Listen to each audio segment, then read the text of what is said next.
Thanks for coming on this week's podcast. This week, we're going to talk about the three keys to success with social media if you're an independent insurance agent. And one of the things I'm hearing out there a lot right now is hey, I was told I can generate leads, I can do Facebook advertising, I can do all sorts of strategic searches on LinkedIn.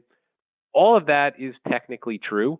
But the thing I try to educate my clients on is there's three levels to social media. And to be successful, you have to do obviously the basics strongly.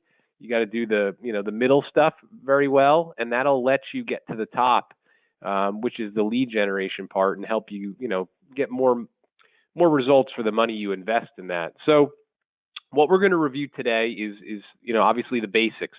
What is somebody's first impression of you? Two, we'll talk about stuff that every agent really should be focused on, which is retention and referral strategy. And then we'll talk a little bit about lead generation with social media.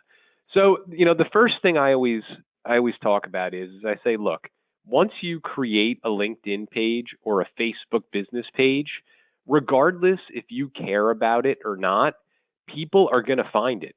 If they go and Google you or your business, I'm pretty confident it's going to come up on the first page and people are going to look at it. And, that's a common thing I hear out there. Well, I have a LinkedIn page, but I haven't looked at it in a few years. I don't really care about it. I go and I Google that producer, I find the profile, and gosh, it's not set up correctly. It's kind of embarrassing. So that's always what I say is the basics. You can control this. This could be somebody's first impression of you as a producer. Imagine somebody going to a barbecue who's going to turn 65 in 3 months, and they say, "Gosh, you know anyone who can help me?" Oh, we'll talk to Karen Smith. She's the Medicare expert. They go and they Google Karen Smith, and they find this LinkedIn profile that just isn't up to par. So, step one, I think the basics with social media is if you have a LinkedIn page, if you have a Facebook business page, make sure those pages are set up correctly. When I say set up correctly, I mean have your picture on there. If you have a business page, have a logo on there. Make sure it looks aesthetically impressive. Make sure all of the information on there is up to date, your contact information, your website, your overview. And then if possible, try to be active on these pages. Try to post a little bit.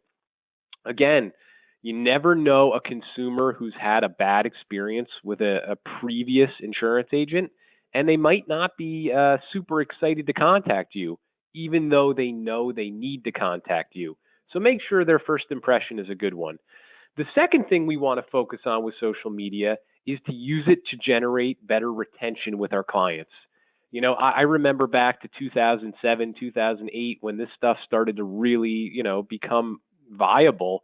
And, that was always the first thing I told my clients. I said, look, this is the insurance industry. Retention is important. It leads to referrals. Anyone who's ever made a lot of money has done retention and referral generation at a very high level. So for me, it just seems very obvious that if you have a LinkedIn page, if you have a Facebook business page, try to post daily, post educational content about the products you're selling, about what's happening in the industry. It doesn't need to necessarily be every day, but at least once or twice a week.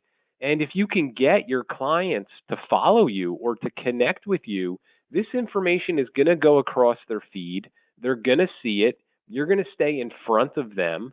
And to them, this is value added that you're providing. I always scratch my head when people say, I don't really care if my clients follow me on social media. I want new clients. It's kind of like, hello, you can get new clients from your current clients. It's called referrals.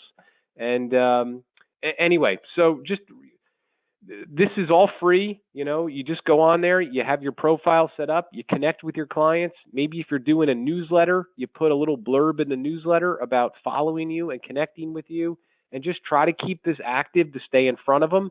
It's good for retention. It's good for cross-selling. It's good for referral generation. Finally, at the top of the ladder is you can use social media to generate leads. That being said, it's not easy. You really need to understand that it's competitive, and there's a lot of other insurance producers trying this. So I think step one, you really should not invest any money in ads and lead generation until you're doing level 1 and level 2 good, right? Your profile should be set up. It should look good. It should look active. You should have some sort of basic understanding of how it's all working. Because if you do ads, the consumer does go back and look at these things. They look at your social media presence. They're probably going to look at your insurance website. So it's important you have those things. But yes, you can go in today. You can set up an advertisement that's very pinpointed. You can target people who are 64. You can target people who are locally. You can target people who are fans of the New York Yankees if you want to.